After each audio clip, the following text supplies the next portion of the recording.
반갑습니다. 한멘토 김대한입니다. 이번 시간은 세 번째 과목 직업정보론 오리엔테이션을 시작하도록 하겠습니다. 자, 직업정보론은요, 4개의 챕터로 구성되어 있습니다. 첫 번째가 직업정보의 제공입니다.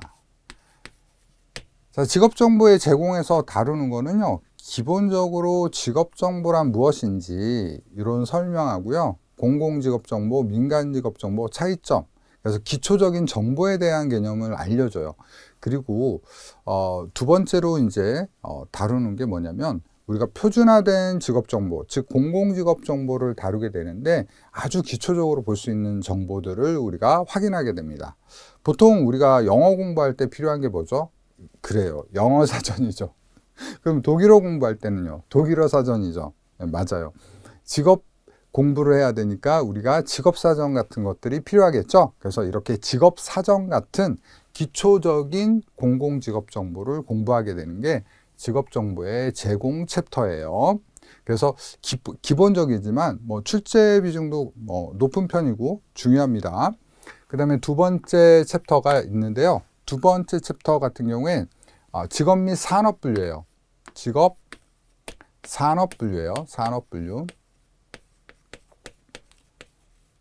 자, 그래서 우리가 직업을 공부하고 있는데 직업이라는 건 사실 산업이라는 큰 영역이 있어야지 존재하거든요. 산업이 있어야 기업이 있고 기업이 있어야 사람을 뽑을 거 아닙니까? 그래서 산업과 직업 분류에 대해서 공부한다. 양은 적지만 집중적으로 기출되기 때문에 여러분들이 중요하게 보셔야 될 챕터다라고 보시면 됩니다. 그러면 이제 세 번째 챕터는 직업 관련 정보예요. 직업 관련 정보라고 돼 있는데 여기에서는 기초적인 정보, 예를 들어서 직업사전, 직업전망 이런 것들을 다루는데 여기에는 그 밖에 기타 등등, 즉 직업과 관련된 공공직업 정보는 여러분 굉장히 많아요. 예를 들면 자격증 관련된 사이트도 있겠죠. 그 다음에 우리가 대표적으로 많이 사용하는 워크넷도 있고요. 그리고 기타 등등 여러 가지 사이트, 정책 이런 것들이 많이 있는데 이런 것들을 통합해서 모아놓은 챕터라고 생각하시면 됩니다. 그러다 보니 출제 비중도 가장 높겠죠. 예, 맞아요. 출제 비중이 높은 만큼 다룰 정보의 내용도 굉장히 많습니다. 그런데 직업정보로는 출제된 것이 계속해서 반복적으로 출제되기 때문에 제가 요걸 중점적으로 준비하세요, 요걸 중점적으로 기억하세요 한 것만 기억을 해주시면 여러분은 충분히 좋은 점수를 받으실 수 있습니다. 그 다음에 마지막으로 직업정보의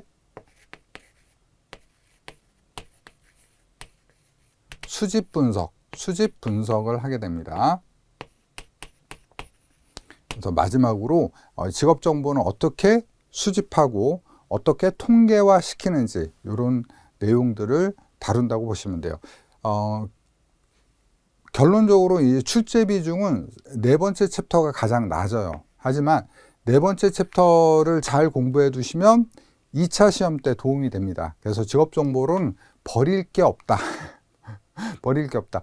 단 출제되는 것이 반복적으로 출제되기 때문에 제가 강의 중에 이거 중요합니다, 이거 꼭 기억하세요 하는 것들 위주로 준비를 하신다면 여러분들이 좋은 결과를 가져오실 수 있으실 겁니다. 자, 그러면 여러분들 본 강의에서 저하고 즐겁게 공부하시기를 기대하겠습니다. 수고하셨습니다. 감사합니다.